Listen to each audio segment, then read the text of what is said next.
So, hey, congratulations for your film this time. How does it feel that it's being showcased here at the Asian Pacific Film Festival? Yeah, I was really excited. I said to Sebastian right away, like, oh, they accept us as Hapas. And that was really nice to know because sometimes I question, in my own self, like, am I accepted in these communities being mixed? And so that was really affirming and nice to know that there's a home and a community for us and support. Yeah. Yeah, it's definitely an honor. I've come to the festival several times, and I think, especially because we get the chance to screen at the Aratani Theater, which is a beautiful theater. It's a big theater, so it's a little nerve-wracking, but yeah, it's definitely an honor to be a part of the festival. Most excellent. So, Sebastian, I'm going to throw this question over to you first. Where the original idea came from for a movie like this? Sure. So I grew up traveling around a lot as a kid. So it was always about like finding a sense of home. What does that mean? Where does it? Where do we belong? And I think that the idea of it being a romance really encapsulated that kind of like moving around and that sort of quick kind of like relationship thing where you meet somebody, you meet a new place, but you know that you're gonna leave. And I really wanted to tap into that experience and that sort of like journey overall. Most excellent. And what initially drew you to this project of this time? Yeah, so it was a lead in a feature, and it was a lead that I could play as a mixed race person, and that's not always that's rarely the case, actually. And I think that's why it's one of the first opportunities that I had to do that, because it's a mixed race director writing a story about mixed race characters. So, that set it up already. And then I, too, had a lot of those feelings growing up, those questions of identity and belonging and feeling kind of rootless and trying to find like a sense of home from being a person that moved a lot as a child. So those things really drew me to the story and the character, and also with Leila in the script being an artist, and then me, Leila, also being an artist, an actor, and musician. I really understand sort of the artist journey and how your life really influences your art and vice versa. Now, before I delve deeper into the story, because we're talking about mixed races, and you both mentioned that you're both mixed races. I'm going under the assumption like we're all mixed race. We're all a bunch of mutts in its own way. But could you talk about your backgrounds? Sure. So I'm Filipino Swiss. My mom's from the Philippines. My dad's Swiss, and he was a diplomat. So we traveled around quite a bit. So I would spend most of the year in Southeast Asia. I grew up. So I was born in Zurich, and then I moved to Poland, Indonesia, Thailand, the UK, then finally moved to the US and settled here. So lots of moving around. And we would speak 3 languages at home. I would speak German, Swiss German, Tagalog, and English. And then at school would learn the host language. So definitely juggling 4 or 5 languages at a time. And that experience it's great. I mean, you're flexible, you start to think differently, you look at the world differently, wider lens, all that good stuff. But you go to the Philippines, I go to the Philippines and it's like, oh, who's the white kid? And then I go to Switzerland and like, oh, who's the brown kid? So, it's a back and forth kind of a thing, right? Uh-huh. Yeah, I'm originally from Hawaii, where everyone's mixed, and I have little birthday cards where people call me Little Brown Girl because I was tan when I lived in Hawaii. But then I moved to Texas, and it was really hot, and I didn't go outside. I lost some of my brown, but so on my dad's side is the Korean side, and my mom's side is European white stuff, and then both my mom and dad remarried. So I have white brothers and sisters on my mom's side, and a full Korean brother on my dad's side. So I'm sort of the in between, and it's really funny to go out with my siblings, and my sister looks like me. We look alike, but she's white and I'm not. Yeah. Well, I guess you two are truly international folks here. But this film, this time, is much more of an LA story. Could you talk about that, Steve? Yeah. No, absolutely. I think it is 100% a character in the film, Los Angeles. And that's intentional because of the upbringing about like growing up different places. Every place I lived in was a character in my life, you know? And I think that people kind of overlook some of the locations in Los Angeles that aren't so obviously, touristy, right?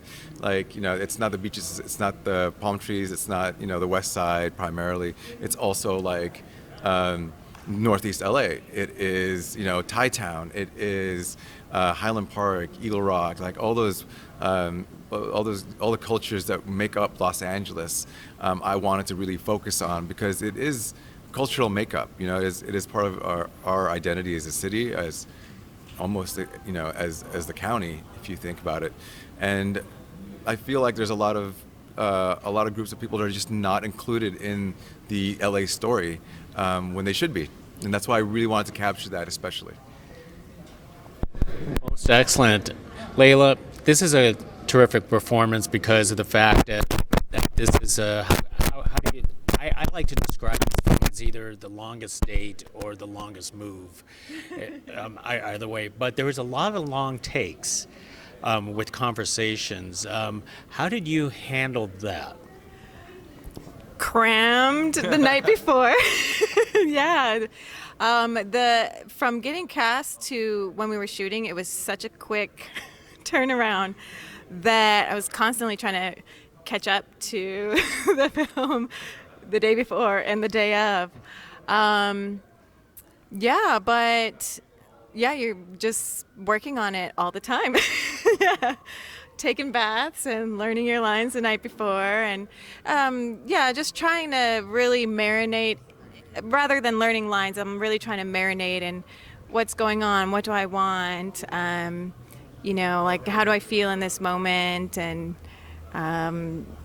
what do I want from Colin, and really just trying to think of those things so that you don't have to think about what am I supposed to say right now. Were there improv during those conversations with you? There was a few times, but I feel like we're pretty close to on the script. Yeah. We spent a good amount of time rehearsing and reading the scripts together, and I'm really heavy on pre-production. So even before rehearsal, I kind of like I broke everything down and kind of like, here's our scene. This is what we're trying to get out of it. This is where we're gonna do this and do that. And I shared all of that with Ken and Leila, so that we knew what we were trying to accomplish every step. So the words just kind of like filled that in. The dialogue filled that in. The world filled that in. But after we were done reading it through, we were pretty much on point most of the time. I would say there was only a couple of things that we would have changed on the fly. Yeah. I mean, a lot of the dialogue goes from one topic to the next topic. First you're talking about the past, and you talk about politics. I mean, all of this is intentional for yourself, for the script. Yeah, I think that's sort of like, I don't know, I love conversation. I don't know if people still do. And I love a wide range of topics, and I think that it's very absorbing when somebody or certain people can thread it really well. Those are my favorite conversations. Regardless of the topic, the through line is consistent, and that's what I was trying to accomplish in the writing. Was they're always just dancing around what we should be talking about, and they use politics to get to each other. They use food to get to each other. They use memories, whatever it is, to try and break each other down. Because it's not a traditional protagonist-antagonist kind of a story. They are both protagonists and antagonists, right, to each other. So I use all the topics to get to that point, and I think that's where the dialogue comes into play. And when I heard them read it for the first time, it's always scary, right? It's like, oh my goodness, it's like does it fit? You know, does it make sense? And, you know, it was really natural. It came out naturally for you guys, I think. Like, I don't think it was ever like, you know, there wasn't anything topically that was confusing, right? We were just kind of like, oh, this is, the flow makes sense, you know? Well, talk about, since you had a little time to prepare, or at least, you know, the night before in the bathtub reading your scripts, how did you develop your chemistry with Ken? Yeah, that's something that that Sebastien really helped us out with. He was like, you guys are going to have an actor date. You're going to go to a museum and have an actor date. My boyfriend was like, what? But so Ken and I actually came downtown, checked out some art, walked around Little Tokyo, looked at donuts but didn't eat them. So we're going to have them after the movie. So we got to know each other before the first shooting day. And then, I mean, once we're on set, it's like we're all just immediately friends. Yeah, we all just, I would say the three of us worked together really, really well. So it was pretty easy, yeah. Yeah, I'm big on homework. I like giving them homework. So I think I was like, I gave you my yearbooks, I gave you like love letters. Just to give the sense of how they talk, you know, sort of like third culture kids talk, like mixed kids, like international school kids. Playlists. Like, I'll try to get everything. We had there was a good Spotify playlist that had all the feels, and it was really amazing to look through Sebastien's international school yearbooks and just see all the different races and all the different heart longings of the kids as they know they're going to move around and not see each other. So Sebastien, all the props, the videos, the artwork, is that all yours then? No, not necessarily. I think we had Emma Coe, our production designer. She was great. She sourced a lot of it as well. But let me think. When we recreated the Leila's room in the 90s, so, like I would say about like 80% of it was like stuff from the past, and then like the rest was we just filled in. Emma happened to be in Thailand while we were in pre-production, so I was like, yeah, buy a bunch of stuff, bring it back, because you can't get that here and all that. And so we incorporated it into that scene. For the scene where they're packing up, some of it was mine. The artwork was actually Leila's friend. Do you want to mention that? Yeah, my friend Erin Gary out of Echo Park. When you're looking through my portfolio, the other Leila's portfolio in the movie, that's a really good friend of mine. She's an illustrator, and she's on Instagram. Erin Gary. But yeah, no. So there's portions of real life, etc. But also, I think I was like, give me all the yearbooks before we give me everything back before we start. Because what I wanted to do was to plant them. We would plant them, and so when they looked at it, they're like, oh, like there is a sense of recognition. It's been a couple weeks since you've seen her, a month or something. The projector scenes we shot, but also used. I asked for footage from old classmates, so we got old footage from our high school and stuff, and we incorporated that in there as well. Yeah. Now, the house itself, you probably have to find the house. Did you decorate it and then move, or did you go in reverse? No, so we were very fortunate. Very good friends of mine, James Mahoney and Harry Surja. My wife and I have known them for like 20 years now. Actually, from Washington D.C. They moved to Silver Lake. We've been friends ever since, and this is very much a community project, like our personal community, you know. And this is kind of like advice to like anybody who's trying to make a feature film or independent feature film is be a good person. Like if you're just good people, like 80% of the people who made this film happen have nothing to do with the film industry. They're just friends who are just like, yes, use my house. I trust you. I believe in your story, etc. And they let us use their home. And what we ended up doing was, it was a reductive process instead of an additive process. So we literally just took their stuff, practically, to like make sure they weren't damaged. We packed it up and shot it. We shot us packing their place up, and we showed the boxes, etc. And then progressively would clear it out throughout the shoot. And for the both of you, why do you love doing independent cinema like a film like this? It's just so special. Everyone's doing it with with such a heart and a passion for the fun of it. You go Yeah, ahead, sure. I'm I'll gonna go have a- start. Yeah, I think that for me, it's always what I've known. It is the format of the art that I love, because you see it all the way through, from the very beginning of the idea all the way to the end, and I think it forces you to make the best of what you can do with. I've always been a fan of independent film. From the very moment I first saw, Richard Linklater is one of my biggest influences, and I remember watching Slacker, and I was like, oh, you can do that, and that was the moment when I was like, I got really hooked, because it was just grittier, it was like raw, and I love the emotion behind it. I think you can really get that out of that kind of a production. Not to say that you can't do it. Sure, I'd love $35 million to make my next picture, but there's also just this honesty that comes through, I think, in an independent picture. Yeah, and I think that sleep deprivation really, it's a special bond. No, really, it's when people are doing things with passion and with heart. When that's the driving force and there's something to really say, everyone's kind of participating on that level, and it just becomes this really bonding process of artists, and there's just something really special about independent films, which is why it's probably always going to be one of my most favorite experiences ever. There's just something really special when people put their heart and soul into something. Yeah. So now what's up next for the both of you? Sure. You want to go first? You can. Oh, sure. So for the film, after Los Angeles, we're going up to CamFest. So we have the opportunity to screen in Oakland at the New Parkway on May 21st, 6:30 screening. If you want to join us.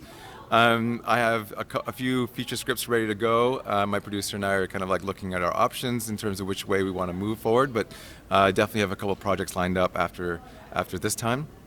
And writing. I don't think things change. You just keep writing. So I'll still be waking up at 3 a.m. I'll still be writing before my son wakes up. That doesn't ever change.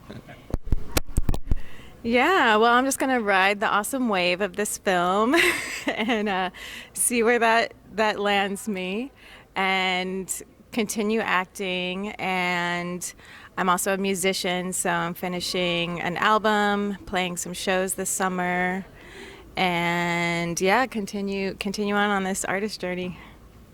Well, then let me wrap it up with one last question, because how Laila and Colin met is very serendipitous. Do you believe in that, in serendipity? Yeah, no, I do. I think I do. I also think that sometimes you don't have a choice. Sometimes it just hits you, and you have to see something through. I think that you almost attract it, right? I think that there's this sort of energy that you put out there that's kind of like, you know what, we're not quite done yet, with certain things in life, and sometimes people think that it's unfortunate that you have to deal with the past. But sometimes I look at it as, oh, here's your chance to actually wrap things up and before you can move on. So yeah, in a nutshell, I think I do. I definitely do. I feel like my life is pretty magical, where you just think of a person and you bump into them, at the most random place, and or sometimes you just get these images in your mind, and then one day you're like, oh, I'm there.